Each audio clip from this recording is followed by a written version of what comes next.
Komunikator biasanya menggunakan kelebihan itu untuk menekan lawan bicaranya, mengintimidasi. Itu yang pertama. Kemudian yang kedua, ada ancaman eksplisit.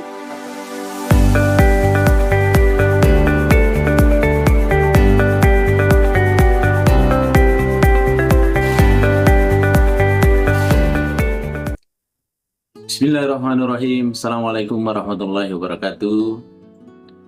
Para pemirsa sekalian dimanapun berada, terima kasih atas segala atensinya yang selalu mencurahkan waktu dan tenaga untuk senantiasa menanti salah satu channel YouTube kita, Mr. Koronis. Komunikasi romantis dan humanis. Baik para pemirsa sekalian dimanapun berada, tentu saja channel YouTube kita ini selalu mengetengahkan hal-hal yang terkait dengan fenomena-fenomena komunikasi. Kita sudah keliling-keliling ya, membahas tentunya terkait dengan proses-proses komunikasi. Dan tentunya hampir saja semua aktivitas kita bisa dinarasikan sebagai satu proses komunikasi. Baik para pemirsa sekalian, pada kesempatan ini kita akan mencoba ya membedah lagi satu komunikasi. Ya, ada yang disebut dengan komunikasi intimidasi. Ya. Bagaimana itu pemirsa sekalian ya, komunikasi intimidasi? Tentunya dia merupakan satu bentuk komunikasi yang dirancang untuk menanamkan rasa takut, membuat kewalahan atau rasa tidak berdaya pada penerima pesan. Ya, tentu berbeda dengan gertakan ya. Kalau gertakan itu adalah ya kemungkinan gertak sambal umpamanya. Ya, tapi intimidasi ini seringkali didasari oleh kekuatan nyata atau ancaman yang lebih sistematis. Maka kita tetap harus berhati-hati. Berikut ini para pemirsa sekalian, kita akan melihat ya, menelusuri lebih jauh apa sesungguhnya karakteristik ya, atau unsur-unsur utama yang dibangun dalam komunikasi intimidasi. Yang pertama ya, sesuatu itu dicurigai sebagai bentuk komunikasi intimidasi bila mana yang pertama tidak terjadinya ketidakseimbangan kekuatan, yang biasa disebut dengan power imbalance. Ya. Kenapa? Karena di sini adalah intimidasi bekerja paling efektif ketika ada posisi yang berbeda nyata antara komunikator dengan komunikan. Iya, apakah itu dalam jabatan antara bawahan dengan atasan, atau di kekuatan fisik ada perbedaan-perbedaan, atau status sosial, atau penguasaan informasi. Komunikator biasanya menggunakan kelebihan itu untuk menekan lawan bicaranya, mengintimidasi. Itu yang pertama. Kemudian yang kedua, ada ancaman eksplisit atau ancaman yang sifatnya implisit. Ya. Bagaimana itu ancaman eksplisit atau implisit? Artinya, pesan yang disampaikan itu tentunya mengandung konsekuensi negatif jika target tidak patuh. Iya. Bagaimana itu contohnya sifatnya eksplisit? Tentunya kalimatnya dibuat seperti ini. Kalau kamu tidak melakukannya, kamu akan saya pecat hari.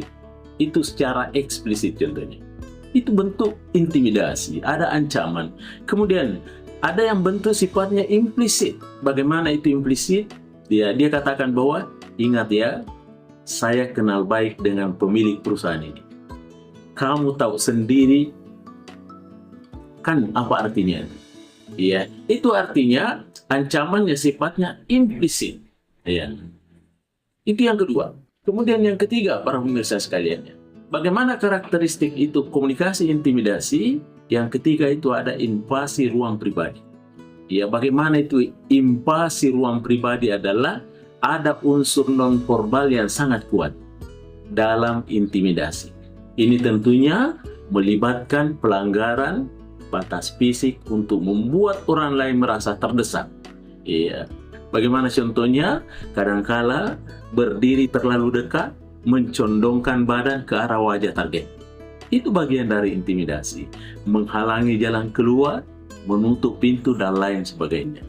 Ya, kemudian yang keempat, para pemirsa sekalian, ada dominasi suara atau tatapan. Ya, ketika kita diintimidasi, pasti suaranya tidak lembut, tapi suaranya itu super keras. Karena tujuannya, targetnya adalah untuk melemahkan kepada audiens melalui pesannya. Maka dominasi suara harus diperbesar volumenya, disertai dengan tatapan yang tajam. Iya, itu yang keempat. Kemudian yang kelima, para pemirsa sekalian, ini yang terakhir tentunya ada pelecehan mental atau karakter. Ya, bagaimana itu pelecehan mental atau karakter? Intimidasi seringkali menyerang mental target. Iya, ada caranya biasa yang dia lakukan. Yang pertama tentunya adalah dia menghina kecerdasan atau kemampuan target. Itu intimidasi. Iya, biasa juga dia gunakan ketika ketemu dengan sahabatnya, ketika ketemu dengan temannya dalam satu acara atau dalam satu forum, selalu menggunakan kata-kata yang melemahkan, yang kira-kira membuat lawannya itu merasa terpojok atau terkurang. Iya, ini sama dengan menggunakan kata-kata yang merendahkan harga diri lawan bicara.